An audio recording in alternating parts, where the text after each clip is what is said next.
大家好，今日好開心咧，我哋再次邀請到我哋嘅重量級嘉賓咧，阿 David 咧，佢係喺測量界做咗服務咗40年，亦都係大灣區同埋澳門嘅估價師。咁亦都我哋中原地產方面咧，我哋請咗中原地產首席建築師阿 Jeff。咁 Jeff 你都有啲其他嘅公職嘅喎。係啊，多謝 Louis 嘅邀請啦。咁啊，小弟其實係註冊建築師啦、認可人士啦。咁喺現時嚟講，參與緊香港建築師學會裏面內地事務部嘅一啲重要嘅崗位啦，同埋喺廣東省嘅科學技術協會裏面係港澳嘅特邀委員等等。咁有唔少嘅公職亦都幫到我喺公司裏面咧建立多啲嘅人物啊同埋知識咧，去同大家做一個分享嘅。係最近個施政報告咧，就關於地產嗰方面嘅事例咧，咁亦都好多嘅客戶咧，或者係業主咧都關注嘅，就係嗰個新嘅移民投資嗰個微調嘅。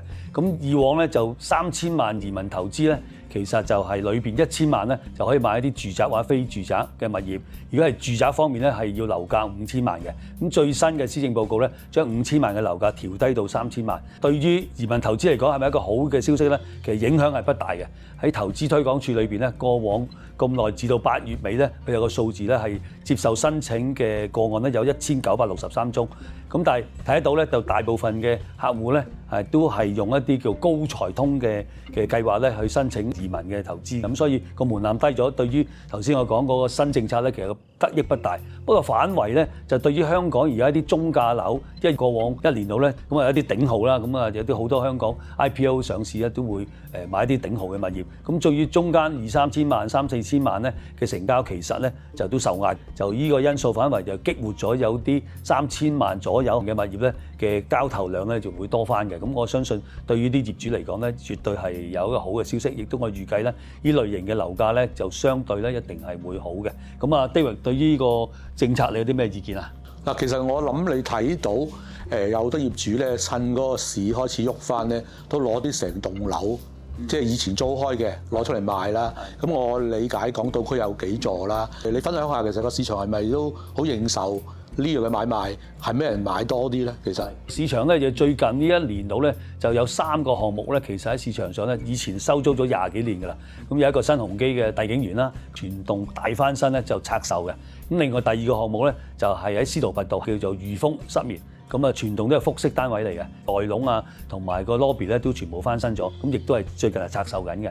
咁亦都最近一個比較矚目啲嘅希慎嘅竹林苑喺中半山嗰邊，咁亦都佢就部分翻新咗，咁而家攞出嚟賣都賣咗差唔多接近100間嘅。啲大嘅財團或者家族咧開始將以前全棟買業收租咧就拆售去找一啲另外一啲嘅投資機會，咁我覺得都幾受歡迎嘅呢個。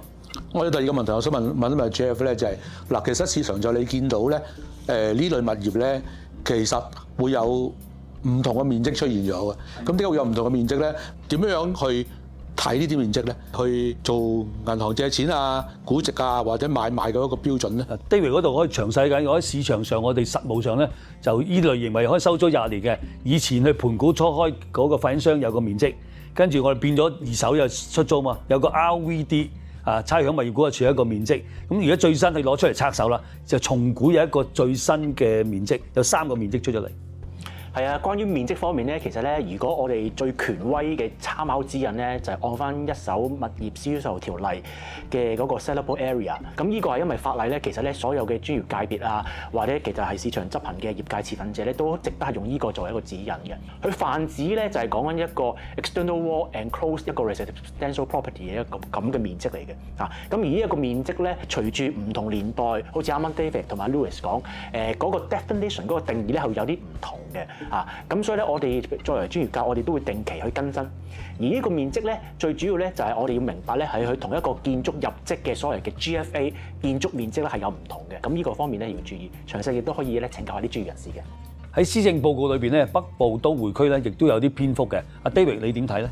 你發覺到咧，今次政府咧就好重視北部都會區啦。根據而家個市場而家嘅反應咧，其實政府容許咗好大嘅彈性喺北部都會區嗰度發展嘅。咁例如政府容許咧，你而家每一塊地咧會根據個實際嘅面積、實際嘅用途同埋實際嗰個分期嗰個施工咧嚟到付嗰個補地價。咁呢個咩意思？其實政府已經放開咗啦，唔係每一塊地咧，你起到最大嗰個地積比嗰個地價去交，你可以按照你想起乜嘢去交咯。咁其實呢樣嘢好簡單啊，又衍生咗咧，你嗰個建築個設計方面咧有好大嘅靈活性。咁譬如對豪宅有冇好處咧？係有好處嘅，因為你嗰個北部都會區裏面咧會多咗好多比較靚設計嘅住宅會出咗嚟。咁尤其是北部都會區係將來咧中港兩地嗰個交合點啊。咁所以咧應該有好多喺深圳做生意嘅人咧就會搬咗嚟北部都會區嗰度居住啦。財政司司長咧亦都講過咧，北部都會區咧會有一個獨立委員會嘅。咁其實呢樣嘢，阿 Jeff 其實會唔會有啲法例會係出嚟啊？或者有啲咩新嘅東西係會出現咗咧？係啊，David，我哋都見到啦，依個北部都會區咧，其實咧就政府係真係密鑼緊鼓啦，喺法規方面咧點樣拆牆鬆綁嘅。我哋見到佢嗰個委員會裡面嘅組成咧，即係財政司司長、財政司副司長同埋發展局局長三個咧，其實過往佢哋嘅關係都密切嘅，都係做過發展上面嘅審批嘅。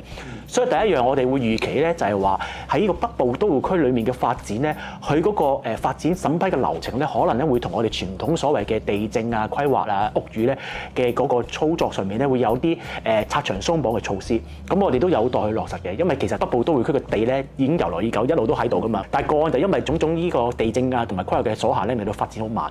今次政府咧就好重視呢個發展嗰個效率啊同埋個效益，所以咧佢一定咧會喺法規上面同埋審批方面咧大家用力嘅。好，咁今日好多謝阿 David 同埋阿 Jeff 咧，同大家分享啲咁寶貴、咁專業嘅意見。豪宅相信未來呢幾個月咧，應該都會有好嘅成績嘅。